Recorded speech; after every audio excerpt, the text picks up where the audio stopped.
for the neck area, you're just going to actually do more of a regular stretch, bilateral flexion like this, but eventually, again, have your hand moving a little bit. But again, if you're seeing your hand slide, you're performing it wrong then with the fascia stretch. So again, it's going to be a little while before it actually moves some. So both hands is actually doing a little push then. Okay, you can also cross and cross the other hand over here. Actually kind of stand up. So eventually, right around the shoulders, it's going to bring it around like that for the stretch then. But again, make sure they're able to breathe during this treatment. So if they're ever holding their breath or anything else, you're going to have to alter it then some.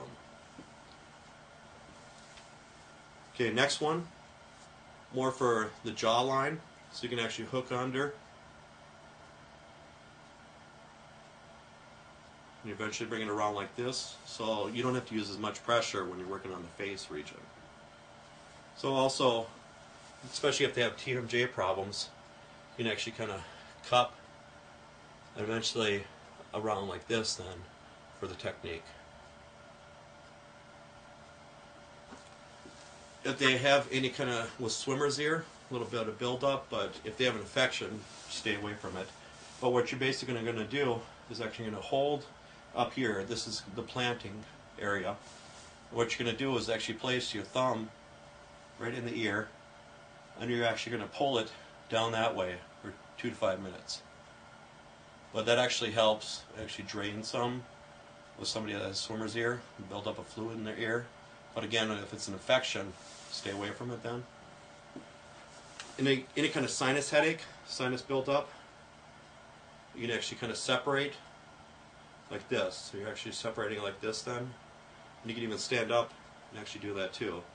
So especially if you need more pressure, you need to stand up to get a little bit more resistance with that. Okay, with the cheekbone region, what you're going to actually do is you're going to kind of hook, and you can either kind of pull up if you need to, or you can actually go around. But again, any kind of infection, stay away from it, that area. Next one we're going to do is we're going to actually put our fingertips right underneath the suboccipital ridge. So we're going to lift up the head, and we're going to kind of cup right here. And you can either kind of pull, so you do a fascia stretch that way, or you can eventually kind of bring it around like this then. So again, you can bring it out with a stretch, but again, it's going to rest there a while. And if you want even more, what you can do is actually just rest your fingertips on there, and the back of their head is not resting on anything. So their head weight is actually performing the whole technique with this. So with some therapists, they even use this in their regular treatments of massage too, just because this is the big area for headaches. So this is very beneficial. Okay, next one we're going to perform a little bit of traction with the head. What we're going to do is actually kind of cup the suboccipital region and the hand on top of the head, and then just lean back to do a stretch that way then. So again, a lot of stretches can actually be incorporated into myofascial release too. Okay, another way, you just make sure you don't put any pressure right on the neck.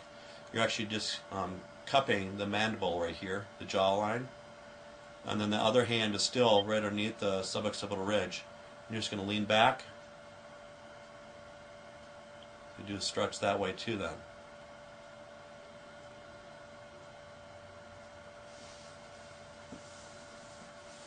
Okay, also with the hairline, you can actually do a little separation.